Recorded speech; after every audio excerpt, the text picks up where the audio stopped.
Hello there everyone, it's Carol from the Crafty Emporium. I just want to talk to you today about the newest set of videos that I'm going to be setting up excuse me, for a new journal that I'm going to be making. So what I want to do is I want to create a journal that again is for beginners, and it shows how to attach a signature to a front cover.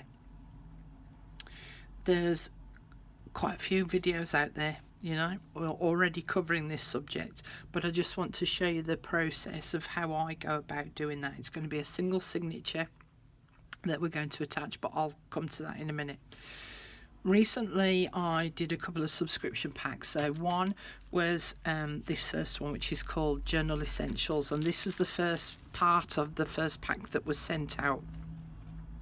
And it included products like Tyvek, which a few people won't know what that is or what it's about. There was vellum, several sheets of card, writing paper, some decorative calendar paper, index cards, guest checks, tickets, Latin cards, all that sort of thing. And a couple of ladies did say to me who bought it, what do I do with this stuff? Well, I'd already decided that I was going to do videos on it anyway, so this is just backing up their questions of what you can do with all of these bits and pieces. So I'm going to be covering things like what these are for, what you do with them, and so on and so forth. All right, so that was the first pack. Excuse me. And then the second subscription pack that I did is all about different themes of book pages, and the first theme that went out was to do with flower pages. So yeah, all sorts of different sort of pages from books based on flora, sort of thing. So I'm going to be incorporating some of these within the journal as well, again to give you some ideas of the thought processes that you can go through when you're using these types of things. Now what I'm actually going to do is I'm going to base mine around the country diary sort of theme, so I'm going to be using those kinds of pages. But what I'm actually using to make my journal is this A5 sketchbook. It's just slightly off-white pages in there, but they're a real nice sort of quality. Now when we buy the likes of digital kits or paper packs, there are already ideas and suggestions in there as to what you can do with each of these items. But if you're starting from scratch in terms of you're not using any of those things, then obviously you use other materials like the book pages and stuff. So I want to go through the thought processes that you need to go through for that. Now this one is just 10 sheets of paper stapled inside this front cover, and we're going to take it apart. So a little bit like when you do patchwork and you buy a big piece of fabric, you cut it all up into little bits to sew them all back together to make another big piece of fabric. Seems a little bit pointless in some sense, but it makes something pretty, and that's what we're going to do here. We're starting off with a made item. We're going to take it all apart, we're going to decorate it up and put it all back together and make a nice pretty journal. So out of something that's plain and simple like this, we're going to make something pretty, fingers crossed. Okay, so if you want to join along with me, that's what the next set of tutorials are going to be about. Now then, on my Facebook group, I have set up a I challenge you, and I'm going to give them a different challenge every week. And the first challenge was about cutting up all the papers and stuff. Now, I don't know about you, but I have got a lot of digital kits, and I have got pile upon pile upon pile of papers printed out, either from my own designs where I've been testing, or from digital kits that I've purchased, or digital kits that I've got through being on design teams. and stuff that I've then printed out from Pinterest or freebies, and I've just got stacks of them. And so I thought it would be a good idea to start to work our way through cutting those up, because otherwise you just end up with this great big stack of stuff, and then when you come to make a journal, you then end up filtering through them all, trying to find the pieces that you want. So the challenge was to cut up all of those things and make them ready. So I just made a little start on some of mine.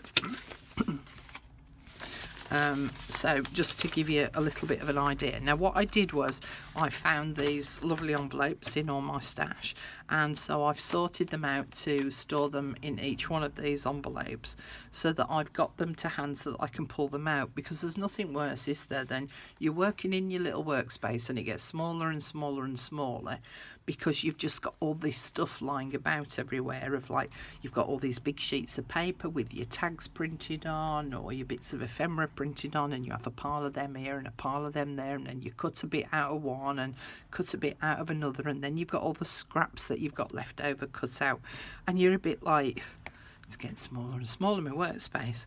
So forward planning, and that's what we're doing first. Before we even start on the journal, I'm going to do some forward planning with you. So you can take up the challenge as it is that I've set up on my Facebook group, which is just to start to plan to work through your pile of stuff and cut it out so that it's all ready, because we all love decorating the journals, and cutting out is a bit tedious, isn't it? So if they're already cut out for you ready, then that's great. So the challenge was, put your feet up, watch a film, and or whatever program you want, the football, rugby, and whilst you sat there, start cutting some of this stuff out. And if we do that a bit each time, it makes the job not quite so tedious and boring. So just to show you, so I recently introduced a new digital kit that I'd done, which was all on the cabinet cards that I owned, and I did lots of practice runs to make sure that they were going to print out okay. So yeah, these are just a few. I've still got more pages to cut up yet. So I've got loads of cabinet cards. So that'll last me a lifetime. But at least now when I come to work on a project, I can just pull this envelope out and I know that I'm going to use my cabinet cards in it, and I can put them to one side and they're already done, ready to use and out the way, and it's not cluttering up my workspace. And I found, well, in this pile of papers I came across a couple of the Nick Booksmith ones. There was only a couple in this pile, although I've got a lot more printed off. So I've cut those out ready. So all I need to do is snip my corners, ink them up, decide what I'm doing on the backs, blah blah blah, but they're cut out and ready, and that's much neater to have on my desk than a pile of papers. Copies of my old photos, so this is going to be a new digital kit that I'll be uploading soon, but again, I've done lots of testing and printing different types of papers and stuff, and so I've got loads of vintage photographs that they're now all cut up and ready. Recently bought a couple of kits off Christie Art Designs. So again, they were just sat there. I printed one of each off just to see what it was going to look like on the paper that I'd got and how they printed out, and so I've now got those cut up and ready. So the first challenge is to go through all your printed papers, start to work out a little bit of a plan of when you're going to start cutting through them, get some envelopes, start getting them ready. Now, I'm going to do my journal based around the Country Diary collections, because I've got quite a few books on that. And so what I did was I started looking through some of the book pages and deciding what I was going to use, because obviously there's a lot of book pages that I've got. So what I did was, now this one wasn't from the Country Diary, it was from another book that I've got, but it's a long similar ilk. So aren't they all pretty? But I looked at these pages and I thought, what could I do with those? And so I thought these would actually make really nice big tags, and I'm into big tags at the moment. So I'm actually going to cut these up into really big tags, and that's what I thought I'd do with those. So like this one here, I thought would make a really nice bookmark size, and that would make a really nice big tag. But I'm starting to look at my book pages with purpose. So rather than looking at the book pages and going, yeah, it's pretty, yeah, that's pretty, yeah, that's pretty, I started to look at the images and thinking, what could I do with those? So as I say, those are going to be some of the big tags. Another one could be a really big tag, another really big tag, and so that's what I've got those out for. So I'm going to put all these in a project bag to go with this and these other bits I've created, and that will be the project bag, and I'll just get the project bag out rather than having a ton of stuff out. So I'm making the mess now, really, rather than trying to do a journal and making mess. I then looked at some of these book pages and thought, what could I do with these? So this one in particular, I know that we sometimes like to put book pages in as a page in the journal itself, and so I sort of pretended to fold it in half and thought that would be really quite pretty because there's a nice pretty image on there. Turn it over, that would be the back part of the page, and there's a really nice image on there, and then on the inside there's a nice enough image on there, but then there's lots of writing on it. But I've come up with an idea of what I can do with the inside part of the page, so that's going to be a page in my journal. So I ripped that one out ready. Then I looked at this one and thought, what could I do with this? Well, this section here to me made a really nice pocket shape, so I thought I could trim across the top there, round there and across there, but that nice pocket size, that would make a nice belly band. Yeah, so I've got that page out, so that's now ready. This is another one that I sort of looked at and thought, again, I could fold that in half and have that as a page in my book. Makes interest because there's images on it, and there's images on the inside as well, and there's an image on the back, so that would make quite a nice page in the journal too. So that's going in. Then I started to look at pages that I thought that I could use for maybe envelopes, or stick that on as a pocket, to tuck something behind there, and then that would flip up and that would flip down. But we've got this nice imagery on here of the eggs, or if I had it as a free floating pocket, envelope, sorry, I've then got the nice image on the back of the bird and the butterfly, and the same with this one as well. It was all writing, and those are the pages that tend to get left behind, are the ones that have just got tons and tons of writing on. But I could do some decoupaging on there with a napkin, or even cutting out some images and doing some clusters and putting the clusters on there. So don't forget to ignore the pages that have got a lot of writing on, because they can be used in that way. So they'll be going in.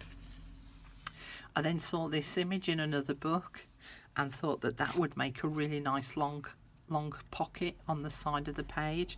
So I just carefully fussy cut around the shape, and I'm not cutting out the actual shape, I'm just cutting out the I'm not cutting out the actual pattern, I'm cutting around the shape. So just up here, look, you can see I didn't cut out the actual bud, I cut around the shape of it. So I've now got a little bit of an outline around there, so when I ink it up, it'll look quite effective then on the page as a long pocket. So that will go in.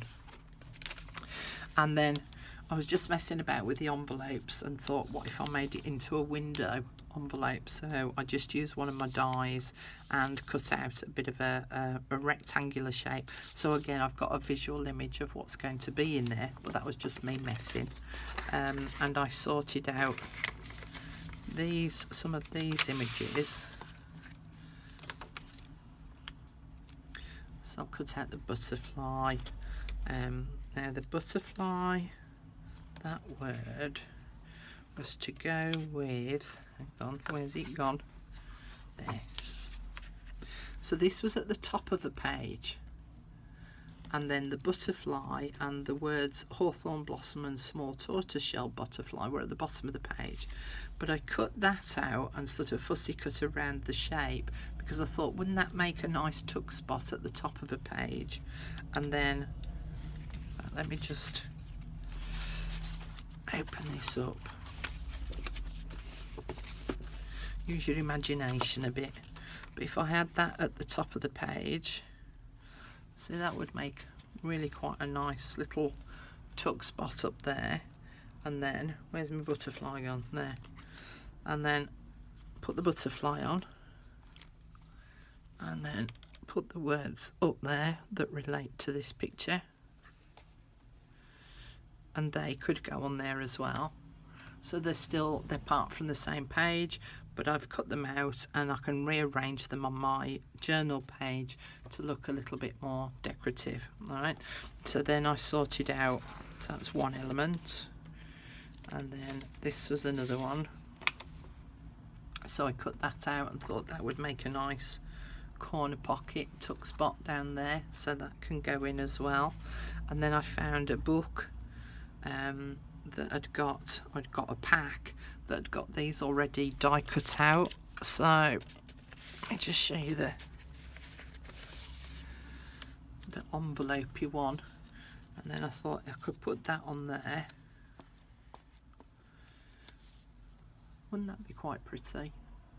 So that's that full sorted for that one. And then I found a 6x6 paper pad and thought these would make nice journal cards.